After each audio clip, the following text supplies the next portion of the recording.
एक इंसिडेंट के बारे में जो कि 7 जनवरी 2025 को हामरे पटन में हुआ। इस इंसिडेंट के बारे में जो इतला मौसूल हुई इंचार्ज पुलिस पोस्ट पलहालन के थ्रू कि लगभग 7:40 शाम को एक ग्रेनेड इंसिडेंट हुआ था पटन में, और ये इंसिडेंट अननोन टेररिस्ट ने किया था। ग्रेनेड लॉब किया था 163 TA प्रेमिसेस पर, और ये ग्रेनेड फटा था उनके MI रूम का जो स्ट्रक्चर है उसकी छत पर, जिसकी वजह से एक सिग्निफिकेंट डैमेज उस स्ट्रक्चर को हुआ था। थैंकफुली वहां पर कोई लॉस ऑफ लाइफ नहीं हुआ। मौका वारदात पर जो भी सबूत फराहम हुए, जिसकी टेक्निकल और इलेक्ट्रॉनिक एविडेंस जिसमें शामिल थी, उसकी बिना पर और एक थरो एनालिसिस करने पर सिक्योरिटी फोर्सेस के साथ मिलकर के बारामूला पुलिस ने इन्वेस्टिगेशन शुरू की।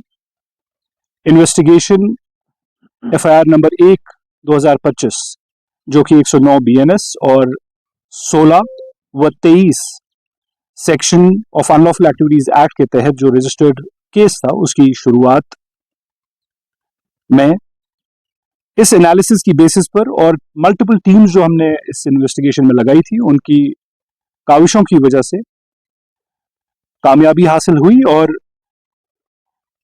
इस केस को सॉल्व कर लिया गया 24 घंटे के अंदर अंदर। 3 इंडिविजुअल्स इसमें अरेस्ट हुए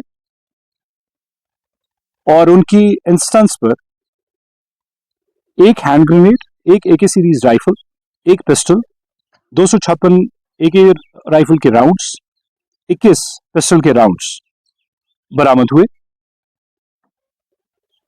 हम दीदा दानिश्ता तौर पर आपके साथ इस वक्त मजीद तफसीलात नहीं शेयर कर रहे हैं, क्योंकि एक्सपेक्टेड है कि जो ऑनगोइंग इन्वेस्टिगेशन इस केस की है उस पर असर पड़ेगा। मजीद गिरफ्तारियां और मजीद रिकवरीज एक्सपेक्टेड हैं। इस ज़िमन में